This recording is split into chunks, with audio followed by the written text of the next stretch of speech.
Okay, so we're continuing with the transition to the Constitution and the Constitutional Convention in 1788. So the powers that the central government was given that it lacked under the Articles. Number one, the power to tax, Article 1, Section 8, Clause 1. Number two, the power to control interstate commerce, Article 1, Section 8, Clause 3. The necessary and proper clause, Article 1, Section 8, Clause 18. We'll have a whole mini lecture about that later. And then the supremacy clause, Article 6, Section 2. Okay, so it was clear to everyone that it was not okay to have Shays' Rebellion happen in the federal government incapable of putting it down. On the other hand, they were concerned. Now, this is one of the major philosophical differences between the Federalists and the Anti-Federalists. The Anti-Federalists were extremely concerned about having too much power, distant power, in the federal capital that was removed from the people. They wanted more power to stay with the states. The Federalists, on the other hand, they were more comfortable with a stronger central or federal government. Okay, so that's, I'd like to go back to the word confederacy versus federal. In a confederacy, you have stronger states that come together and create a looser agreement with a central government that is weak. So there was the Iroquois Confederacy, you may have heard of that in some other classes, where the 6 Iroquois nations worked together. They created a weak central government, and each of the 6 nations, that's where most of the power lay.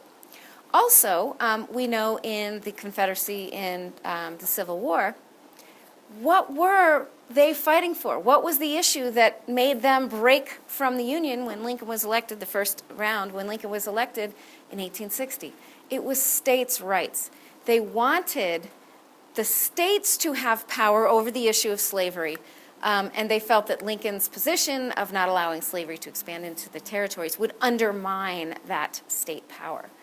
So a federal government, by definition, is one with a very strong central government, whereas a confederacy is one with stronger states and a weak central government. That's why it was the Articles of Confederation. It created a weaker central government with strong states. Remember, sovereignty, freedom, and independence was retained by the states. Whereas under the Constitution, with the Supremacy Clause and the additional powers given to Congress and the central government, it was a much stronger central government. Okay, this was the main kicker in the battle over the ratification. The Anti-Federalists were afraid that too much power was being given to the central government. And they feared that that powerful government could end up trampling on the rights both of the states and of the individuals. The Federalists, on the other hand, trusted that the central government could be executed in a way that it would not abuse power.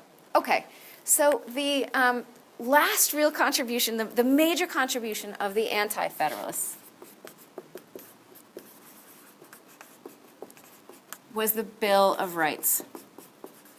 So the Bill of Rights are the first 10 amendments to the United States Constitution, and they protect the rights of the individuals and the rights of the states in the 9th and 10th Amendments. Now, we're going to do a whole unit on the Bill of Rights, so I'm not going to get into a lot of detail on that now. But the Anti-Federalists could not put their support behind the Constitution until they were promised that this Bill of Rights would be added. It was added ultimately in 1791, would be added to the Constitution as the first 10 amendments. Once those guarantees of the rights of individuals and states were, they knew they were going to be added to the Constitution, that is when the Constitution ultimately was ratified. Now, I wanted to talk about something called the Federalist Papers. We talked about these in class. The Federalist Papers were written in support of ratification of the Constitution. And the two that we talked about were Fed number 10, that means Federalist Paper number 10, that's shorthand, and Fed number 51.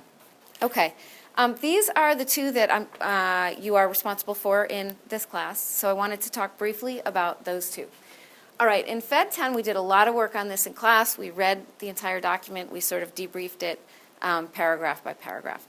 But Fed 10 is when James Madison addressed a very, very big problem of the day, which is that America was the great experiment. There had never been a large representative democracy.